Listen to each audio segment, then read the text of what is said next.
Isa pong born again, si Pastor C.J. David, nagsisinungaling at sinisiraan ang Katolikong simbahan na tayo doon daw sa Vatican ay wino-worship natin. Sinasabi natin na si Satanas, si Lucifer daw ay ama ni Jesus. Obviously na nagsisinungaling po siya dito at i-expose natin siya dito sa video na ito. Para po maintindihan nyo, mapanood nyo yung sinasabi ko, ito po exactly yung video. Panoorin nyo po muna at pakinggan nyo maigi yung kanyang akusasyon na tayo daw Katoliko sa Vatican, wino-worship natin si Satan o dinedeklara natin na si Jesus ay anak ni Lucifer o si Satanas. Ito po yung video, panoorin nyo maigi. Grabe to kapatid, maniniwala ka ba kung sasabihin ko sa'yo na sa loob mismo ng Vatican Church, nananalangin sila at dinedeclare nila sa kanilang panalangin na si Lucifer, si Satanas, ay ang kanilang Diyos. Hindi po ito paninira, ayun na lamang po ang mga suga at panoorin po natin sama-sama. So expose po natin ang bagay na ito.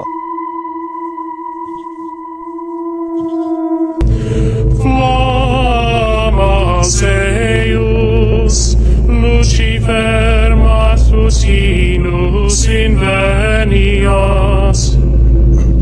Ide in quam Lucifer qui nescito casum. Grabe, tumatayo balahibo ko. Tignan nyo yung translation na nasa baba yung translation. At actually, na-research ko din yung Latin word na dinadasal at kung ano yung talagang convert. Tama naman. Ito talaga yung pagkakatranslate sa English. Christus filius tuus, qui regressus ab inferis, humano generis terrenos ilusis, est tecum vivit et regnat in saecula saeculorum.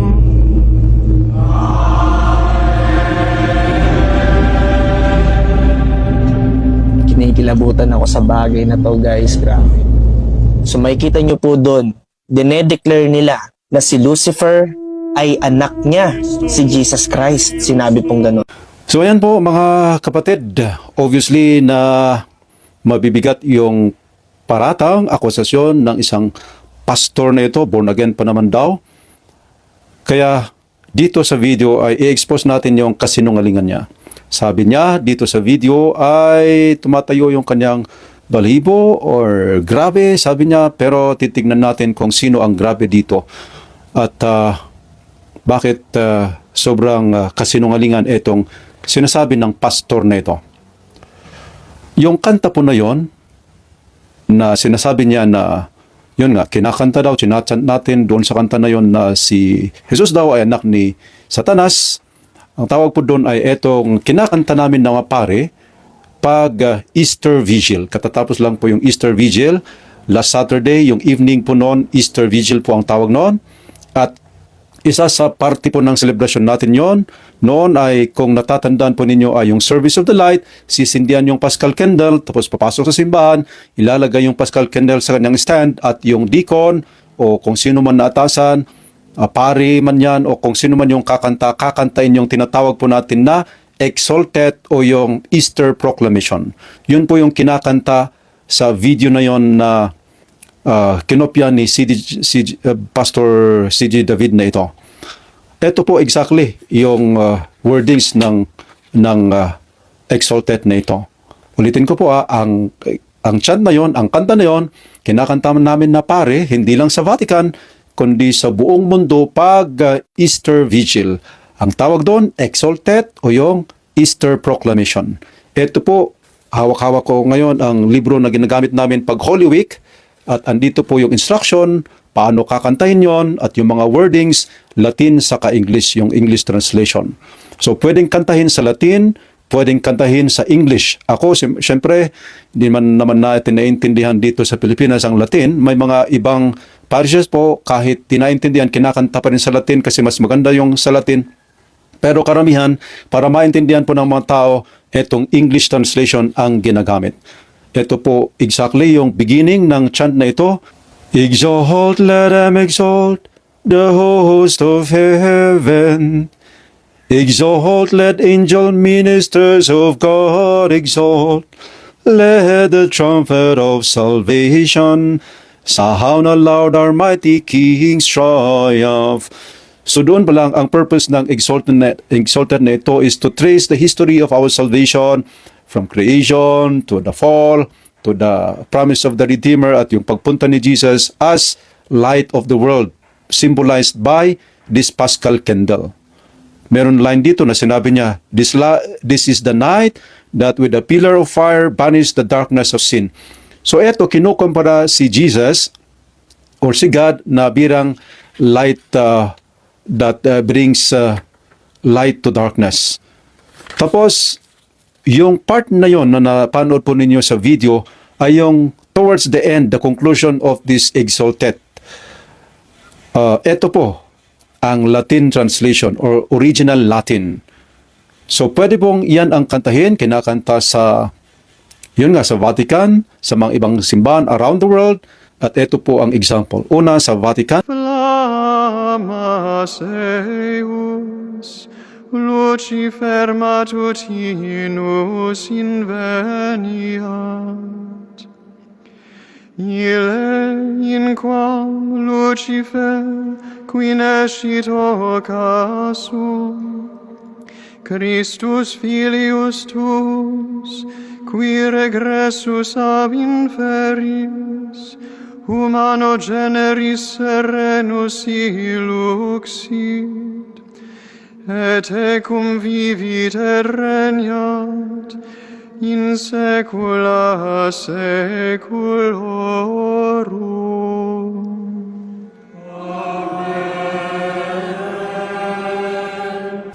At sa ibang parte ng mundo, pwede din pong Latin ang kakantahin.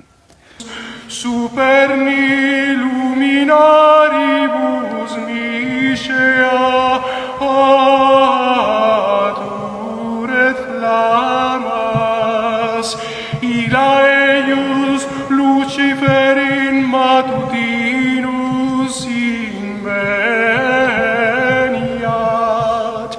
ille in quam Lucifer qui nescit occasum, ileque regressus ab inferis, humano generi serenux iluxit.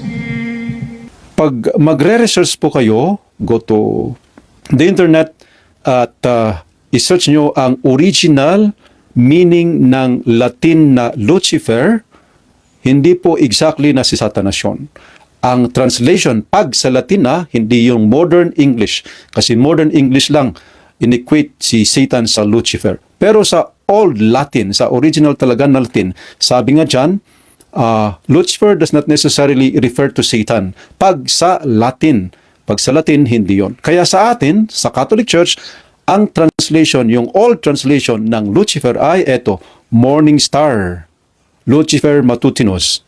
So yun po ang ibig sabihin ng Lucifer, morning star. Hindi siya si Satanas.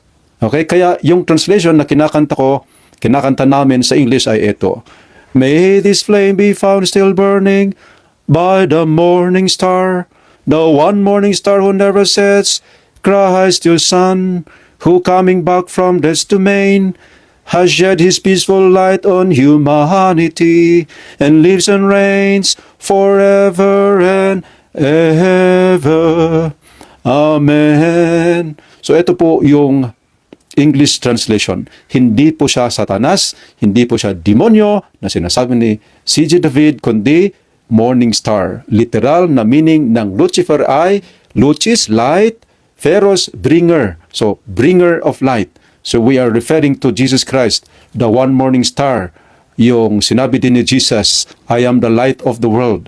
Kaya nga si Jesus nire-represent ng Paschal candle during this Easter Vigil. He is the morning star. He is the morning star who never sets. Si Jesus yon, hindi si Satanas. Okay? I hope this is clear. Kaya etong si kapatid natin na si Pastor CJ David, ipagdasal po natin siya. Galit siya sa Katoliko, dati siyang Katoliko, pero ngayon sinisiraan ang Katoliko. Nililin lang ang kanyang mga followers, marami pa naman siyang followers. Lately, chinek ko itong video nito, meron na po siyang 14,000 comments. So can you imagine, 14,000 na tao ang nilinlang ng isang kapatid natin na pastor na ito. Tama nga ang Biblia na sa ating panahon ngayon may mga magsisilabasang mga false prophets. Be careful kasi marami sila sa internet ngayon. Kung gusto niyo makita talaga yung kanyang sinasabi na video na yan, madali naman mag-research. Kung ano talaga yung kinakanta namin ng mga pare. Ang pangit naman yon pag sinasabi na yung kinakanta namin ay para kay Satanas. Nagsimba po kayo last Easter Vigil, narinig po ninyo yung mga kinanta namin. Hindi po si Satanas yung kinakantahan natin doon, kundi ang ating Panginoong Jesus na by His death and resurrection has conquered darkness and death, kaya siya po ang light of the world. Happy Easter. God bless po. Please share this video para mas marami pang Katoliko ang ma-enlighten para i-expose natin itong pastor na ito. Sabi niya, tayong Katoliko ang kanyang i-expose. Ngayon naman, i-expose natin through this video ang kanyang sobrang kasinungalingan. Again, salamat. God bless. Ito po ang tanong na sasagutin natin dito sa video na ito. It is about cursing. Ito po exactly ang kanyang tanong. Father, ask ko po, ano po gagawin ko if merong sakit ng loob ang parent ko sa akin pero namatay na? At ano po gagawin ko, Father, if in case na isumpa po ako ng nanay ko bago siya namatay? Yan po ang sasagutin natin dito sa video nito. Maganda po na tignan natin ang turo po ng ating simbahan. Of course, base din po yan sa Bible. Sa Biblia po, bawal na bawal ang mag-curse. Marami po dyan nakasulat. Isa lang dyan ang Romans 12:14. Sabi po doon, bless those who persecute you, bless and do not curse them. Bawal na bawal po sa Biblia ang pagka-curse, pagsumpa sa ibang tao, lalong-lalo na pag ikaw ay parent at isusumpa mo, ika-curse mo yung anak mo. Kung minsan merong sobrang malakas o sobrang matindi na resulta sa mga anak po yan. Sabi ng ating simbahan, in the tradition of the Catholic Church, being cursed by parents is considered a serious spiritual matter due to the authority parents hold, but it is not seen as an inescapable faith.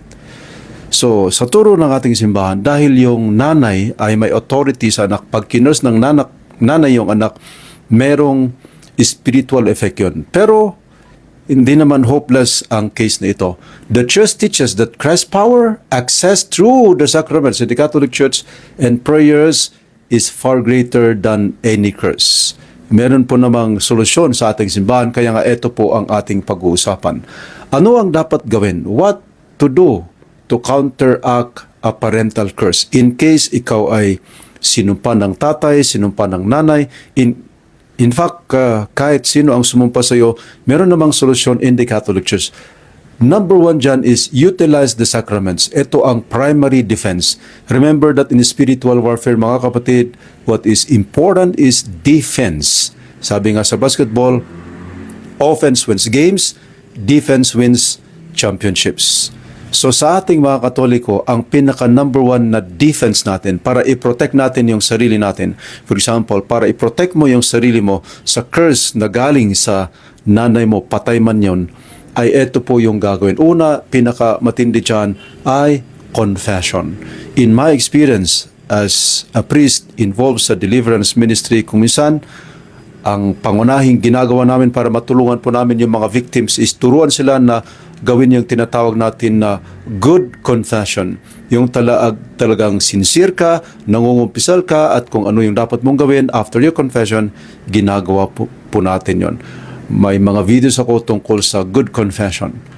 Pangalawa po is receive Holy Communion. Magsimba ka at mangumunyon ka after na nag-confess ka.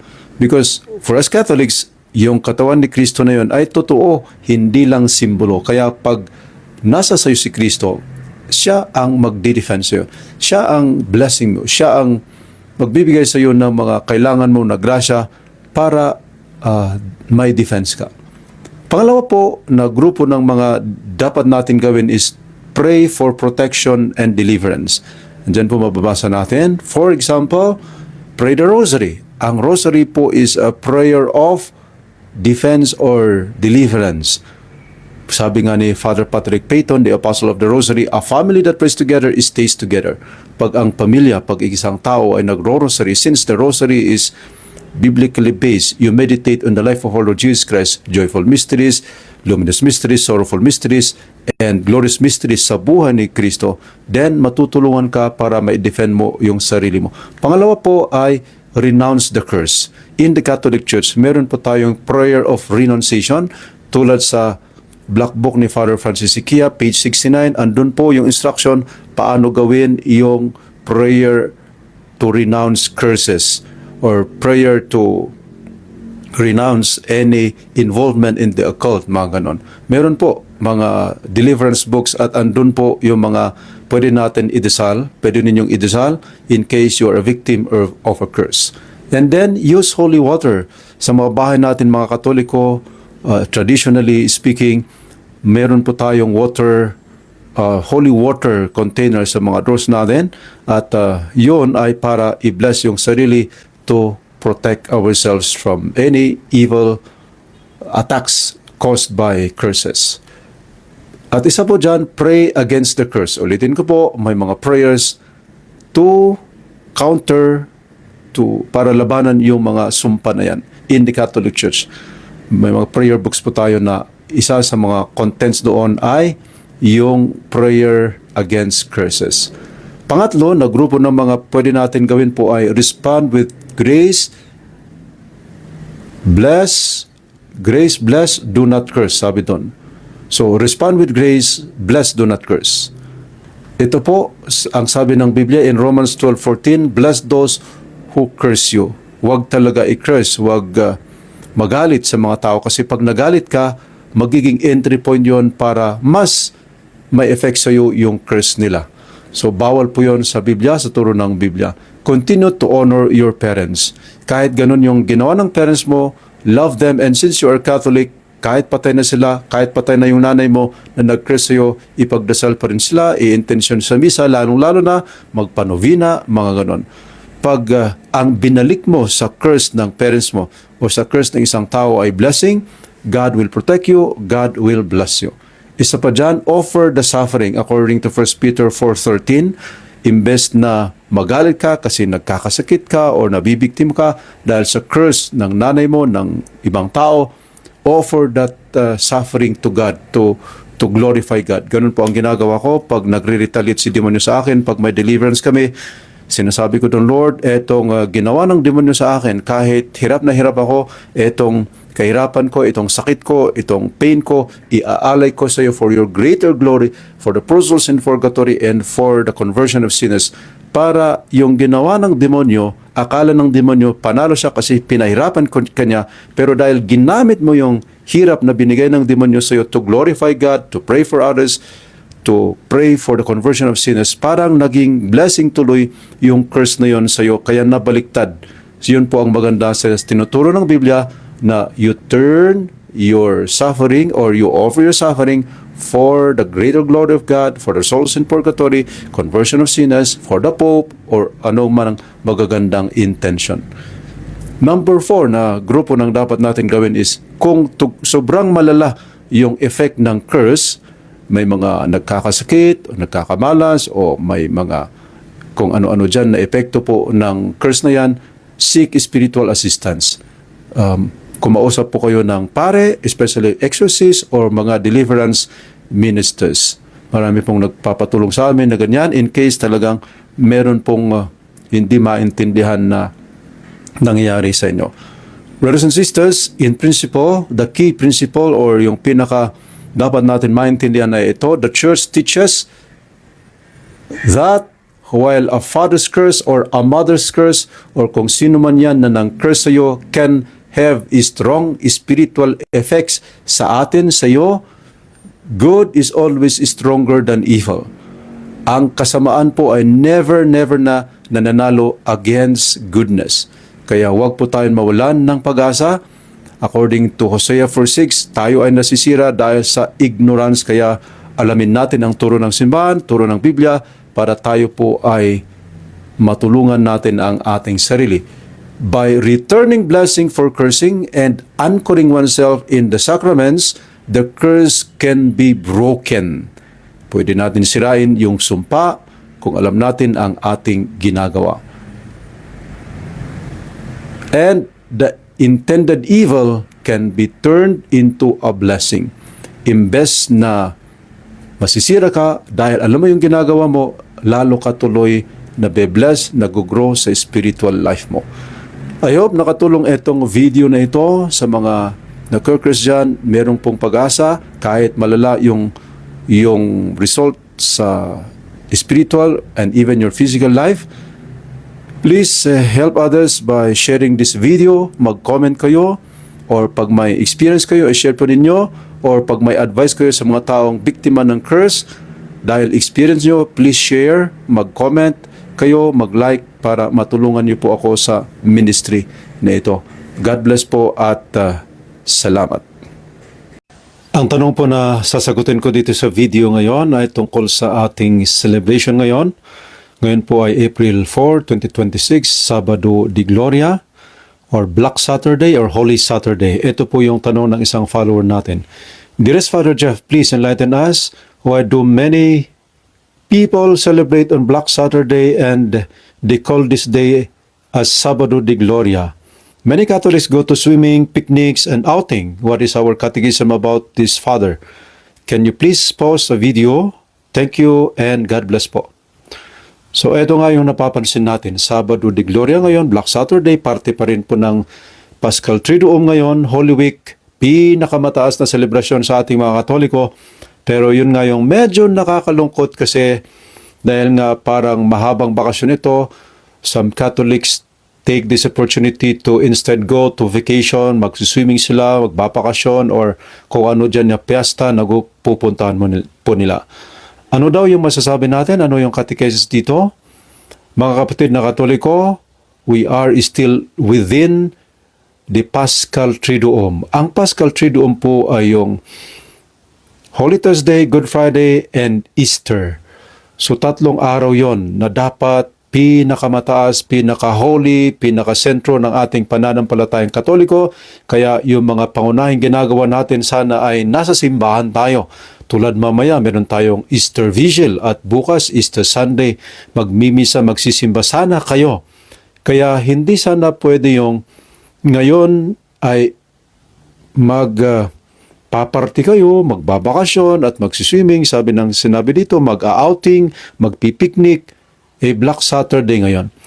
Ngayong Black Saturday, since kahapon ay Good Friday and we believe or commemorate, we remembered, inalala natin yung pagkamatay ni Kristo at ngayon din, He is in the tomb and we are waiting. So, ang spirituality, ang mga magandang gagawin natin ngayon Black Saturday ay tumahimik po tayo, magnilay-nilay, magbasa ng Biblia, magdasal, maghintay, tahimik.